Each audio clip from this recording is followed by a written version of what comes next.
Thank you, Robert.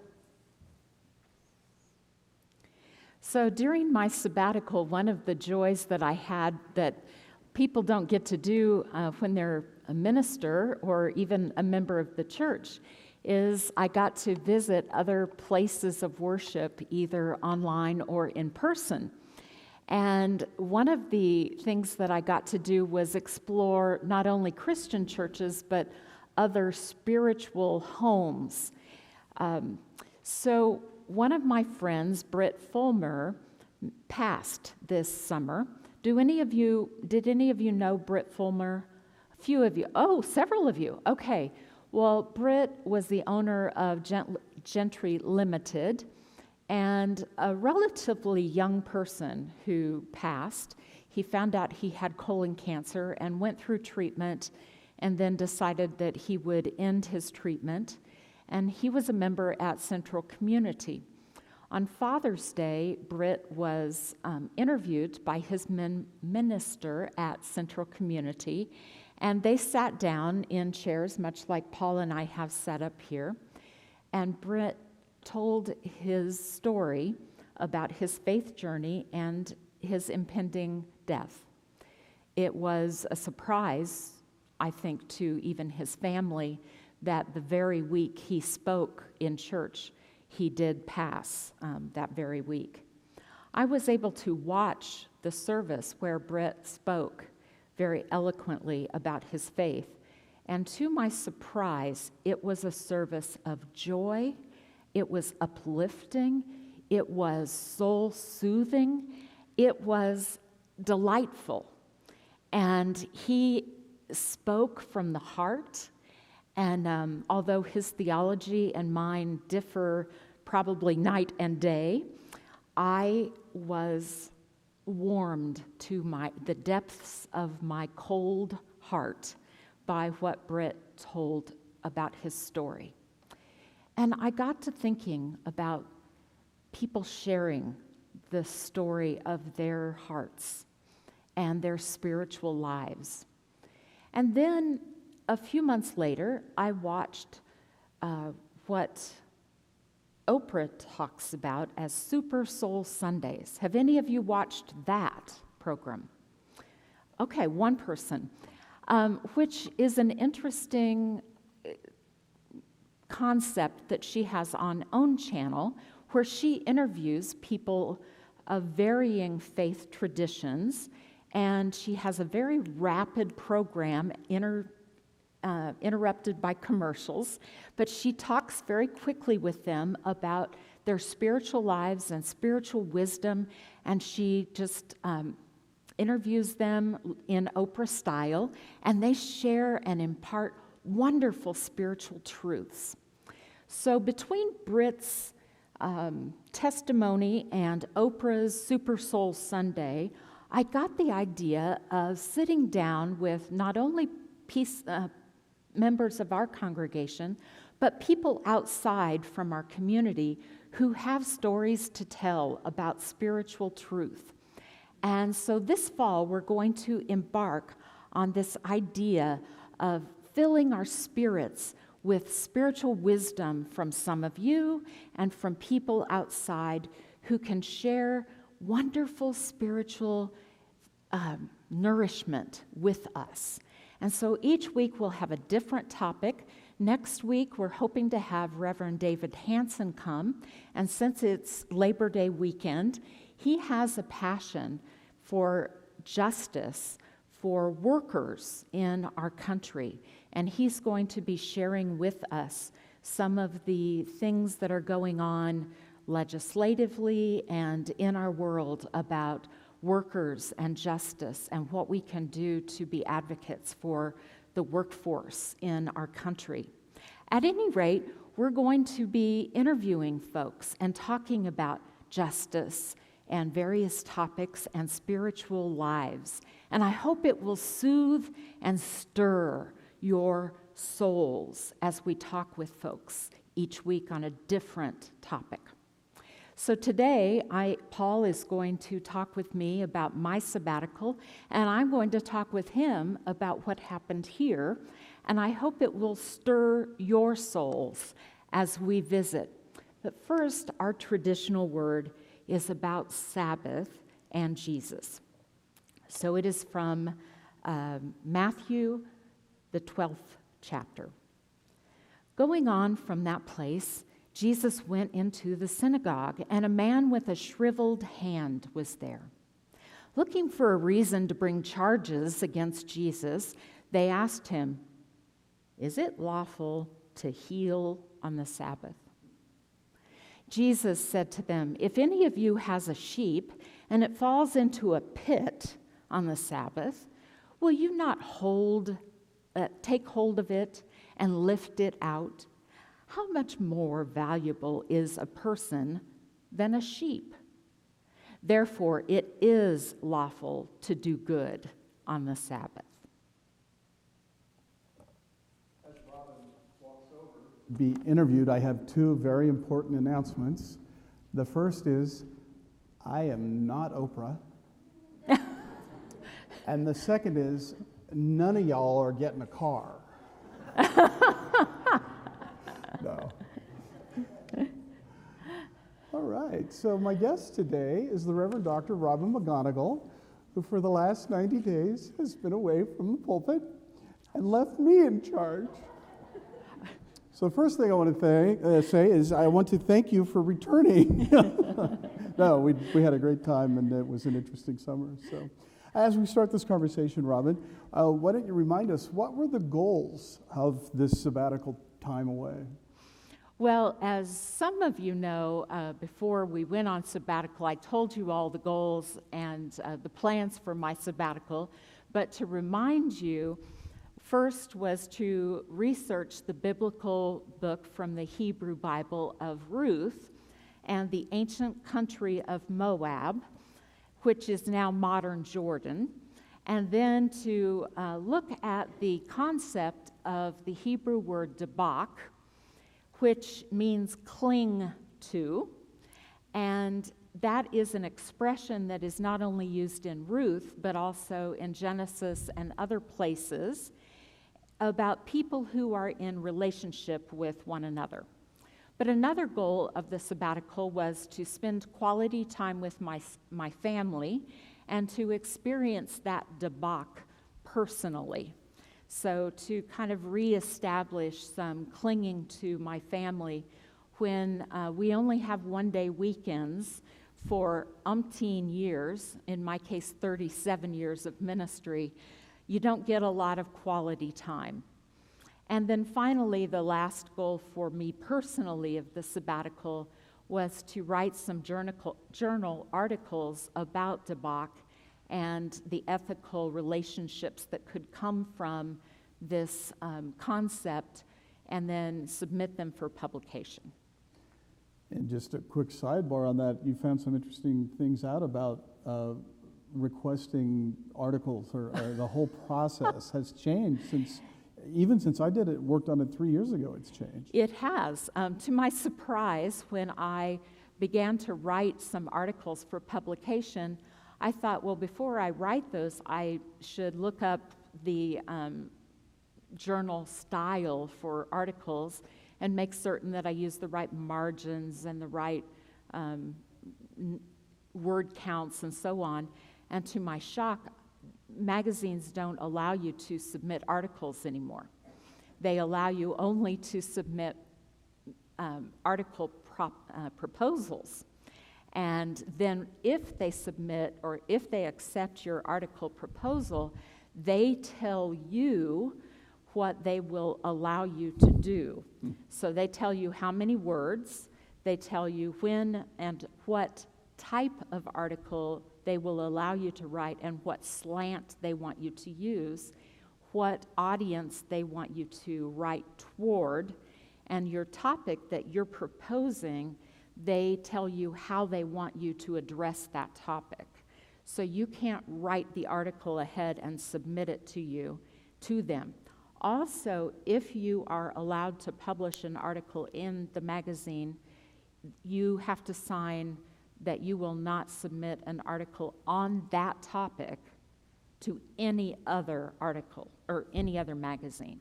So you only want to submit a proposal to your top magazine, wait 4 to 6 weeks for them to accept your proposal, and then wait for somebody else until later. You don't want to submit proposals to several magazines until you hear from your top choice.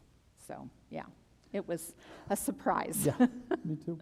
So what was your study of Ruth organized around? I know you've talked about Debach, and then there's kind of two parts to this. So what was your organizing principle? And then tell us a little bit about the texts or the documents that assisted you with your research. And I know you have just a couple of them here. So if you can't see, this was my stack of books that I carried around in this bag. And I do have a funny story. Our family, my extended family, I think there are 18 of us who went to Table Rock Lake for a weekend, as we do most summers. And at the time, I was reading this book, which is titled A History of Ancient Moab from the 9th to 1st Centuries BCE. Any of you read this? Well, it's riveting, let me tell you. And it was laying on the coffee table in the condo where we were, and I had started reading and highlighting, and it tells a lot of really interesting things. The Israelites, who were in what's modern-day Israel, and if you know the geography, Israel and then the Golan Heights and the Sea of Galilee are on the west side, and then the Dead Sea. And on the other side of the Sea of Galilee and the Dead Sea is modern-day Jordan. Well, in the ancient world, the Israelites often had drought. And they would go over to what was Moab, Ammon, and Nebo, which all make up Jordan now. And those countries also had drought, but they didn't have as much drought. And so the Israelites would go over to those areas to get food, water, and live. Well, as would happen, their children often intermarried, the Moabites specifically. And then Israel would go back over to Israel when things got better. Well, the Bible, of course, is written from the Israelites' perspective. Now, imagine if we had severe drought and we moved from Kansas to Missouri or Colorado and our children intermarried, but there's no phone, there's no internet, there's no communication tools. It's an ancient world. And when we're ready to come back to Kansas, our children and grandchildren say, you know what, we like Missouri and Kansas much better. And so have fun going back to Kansas. We'll probably never see you again, and you'll die in obscurity, and you all just have a great time. Well, this happened regularly to the Israelites. So imagine how they felt toward the Moabites. They did not like them. And so the Bible is written from that perspective. Now, what happened was the Bible is very harsh, and the Israelites were very harsh to the Moabites. This book shows from geography, geology, archaeology, and so forth, the water tables, the animal and plant life that we can discover from the 1st to the 9th centuries BCE, about where the populations were and the Israelites moving into Moab, and the life that they lived there, and how the people, the animals, and so on were there. And it shows that the Israelites actually took advantage, in a good way, of living in ancient Jordan. And it shows all of this with tables of these things. And so it's riveting. Well, the funny part of this story is we're at Table Rock, and this book is on the end table, and I've got it marked and tabbed, and I've got it all highlighted. And one of my nieces in college picks it up and reads the title, A History of Ancient Moab from the 9th to 1st Centuries BCE, and says, to the 18 people in our family, who is reading this?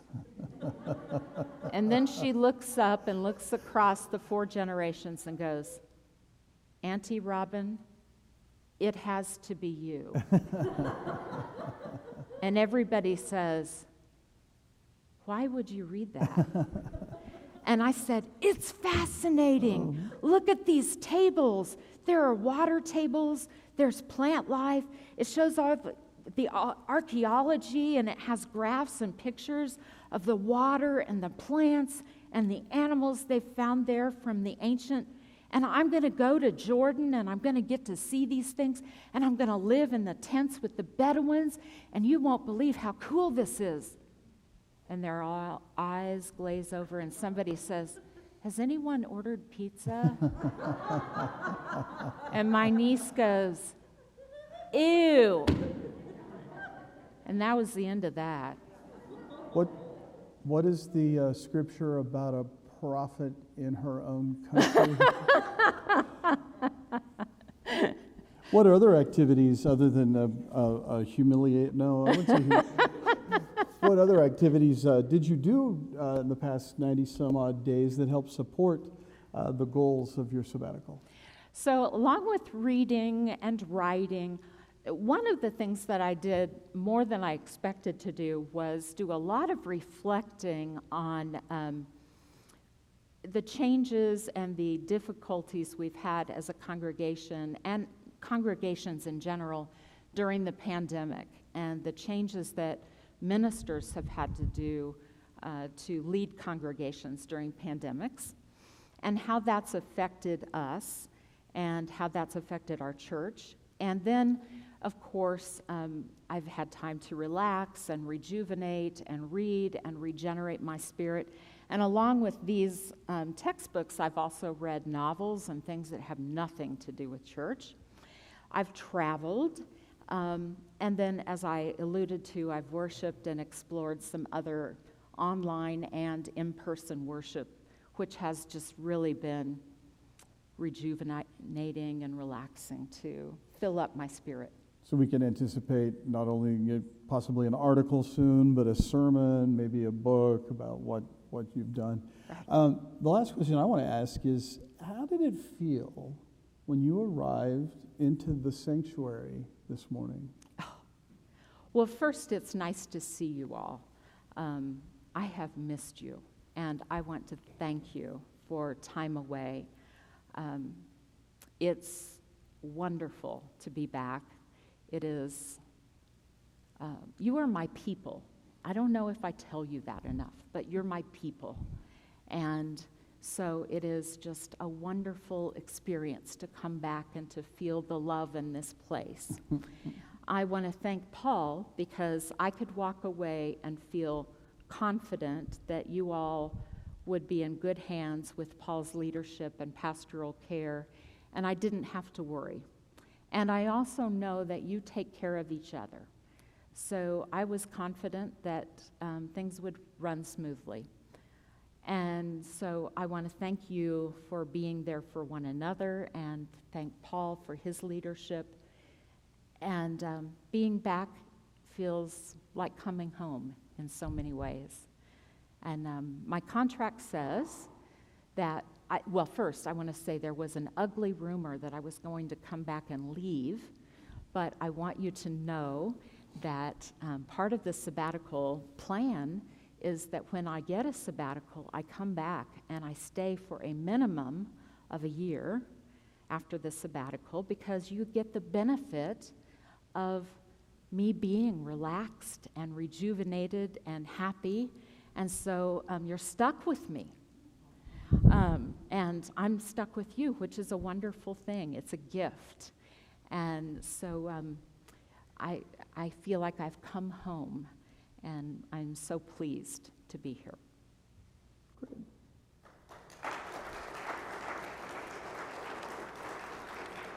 So I want to ask you some things. What are some things that stick out in your mind from the time I've been away? Yeah, so gratitude. Grateful for everybody that stepped forward and helped and assisted. But even though I've worked in close proximity to the senior minister role since 2013, there were a number of things that I was not prepared for, that they can't teach you in seminary, that you just have to kind of, when they land on your plate, deal with them as they came up, or in consultation with some of the other leadership of the congregation, and we worked through it all. So I would say gratitude is kind of the big thing. I'm really grateful you came back. One of the funny things Paul said to me was that over the years we've worked together, he walked into my office a couple of times over those years, and he saw this look of blank something in my eyes, and he never quite understood it until this summer. Until I experienced it. And now he gets it. Deer in the headlights or something.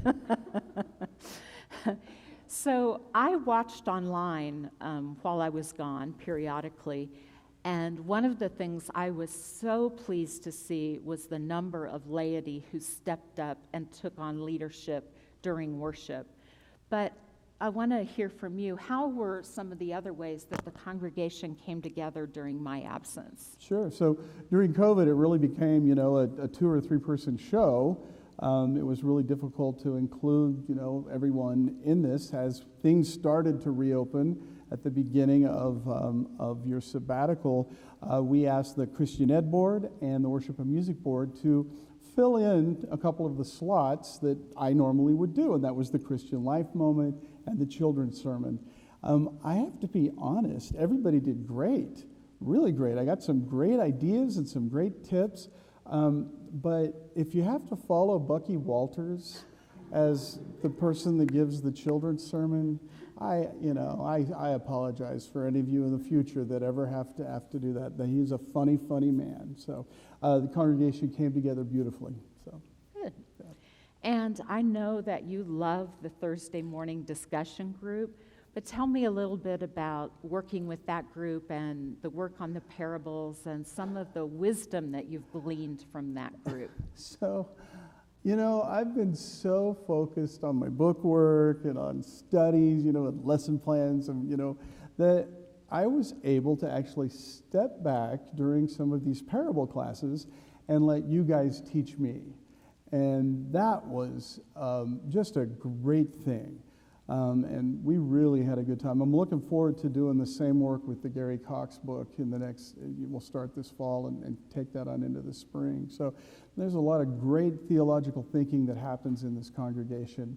And the vulnerability that the members of that class shared, going out on a limb and making a statement that is, maybe out there, and then the conversations we would have. It was pretty great.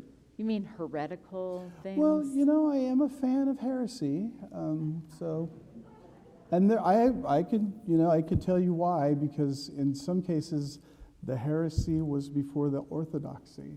Absolutely. So heresy helps us it helps refine us. Yeah. Yep. Cool. So how did you feel about preaching weekly? It's a habit. Just like coming to church and being present in this room is a habit. It was an excellent opportunity to practice the craft of writing a 20-minute sermon that you guys don't let us get away with much because you actually pay attention. We do have to put a lot of effort and time into preparing a sermon for you guys. So it was good practice. The good thing about it is that I get to go back to maybe once a month, right? Maybe? All right, good. Okay. So some of you have heard me say this multiple times, but Fred Craddock, who was a preaching professor at my seminary before I arrived there, well, our seminary, and also one of the best preachers of the 20th century, said that preaching every Sunday is like delivering a baby on Sunday and finding out you're pregnant on Monday. And it is a true statement. Because we could do a lot with that metaphor. I think it's funny that a man came up with that metaphor. But it's so true, and until you've preached every week, you really don't understand that. Because I talked with Paul one week this summer when he had a funeral a wedding, a sermon, and some personal things going on, and he was, in over his head, and that just happens, and there's still a Sunday that week. And it was a funeral for a 31-year-old, and it was a heavy, heavy-duty week. And you still have to write a sermon, and you still have to come up with the good news. And then you do that, and you think, thank God that week's over. And Monday morning you sit down and you think, oh, there's a Sunday in this week too. Oh no, I have to do it all over. Mm-hmm. So I respect that work and doing it by yourself. Yep. Wow. Actually, I never felt alone, and that one week that she's talking about, I actually told some of the leadership that I felt a little overwhelmed, and they instantly picked up that task that needed to be done and did it for me. So something about actually being vulnerable and letting people know that, hey, I just, I could do it, but it would not, it wouldn't be anywhere near the quality that it needs to be. I'd really appreciate it if you picked this up for me, and it worked just fine. So that communication there. So I know Keith Williamson came to help out in preaching. How did that work out, and should we continue to invite a few guest speakers along the way in the future? So Keith's a dear friend to many of us in this congregation, and the fact that we got to have him a couple Sundays allowed me to have a break from writing a sermon, and then we got to get some of his wisdom and that keen, sharp mind of his and how he makes connections. And he's a professor of communication, so he knows how messages get around through our ears and into our brains.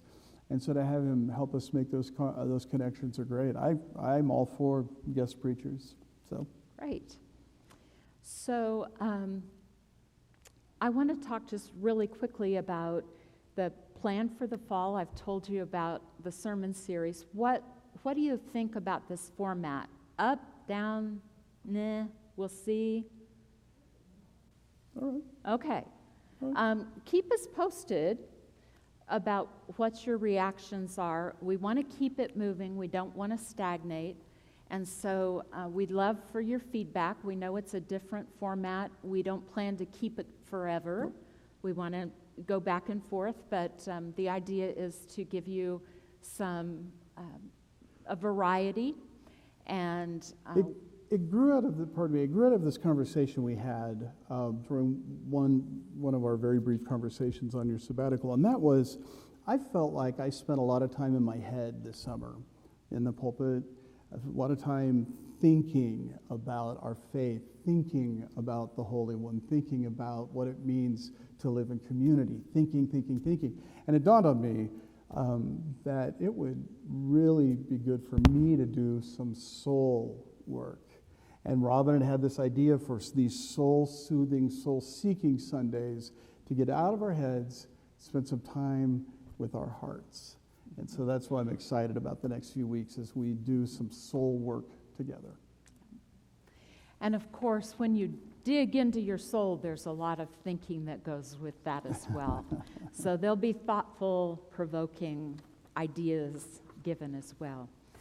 But it will be a deep dive into the spiritual life, as well as some thinking pieces. I want to end with a quote from Oprah about the Sabbath, since I've been on sabbatical and we've talked about Sabbath. She says, "The energy we put out into the world is the energy we get back. So if you want more love in your life, set your intention to be more loving. If you seek kindness, focus your energy on empathy and compassion. Conversely, if you wonder why there are so many angry people in your life, look no further than the resentment you hold in your heart." let us think on these things.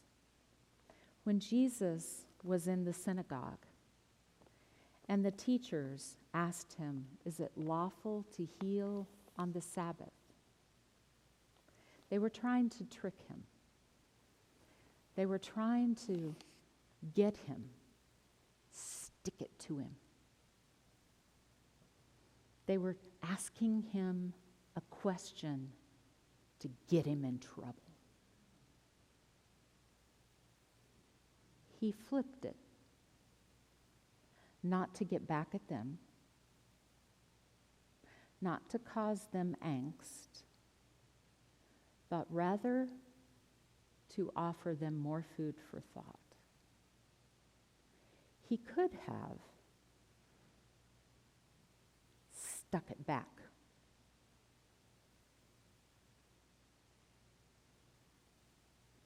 But he offered them something better. He offered them a question.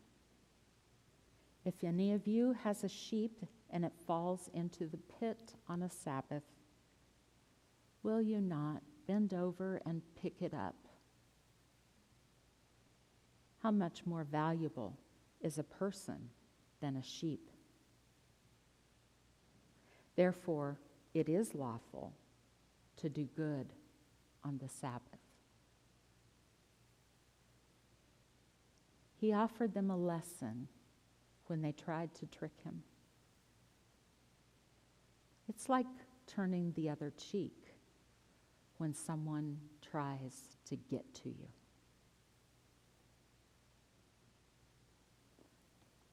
My benediction for you today is to go out into the world, not just seeking what you're looking for, but when someone tries to get to you, offer them a kind word, a gentle nod, a smile, something of Jesus that will give them the peace they need, the Sabbath in their hearts. Amen.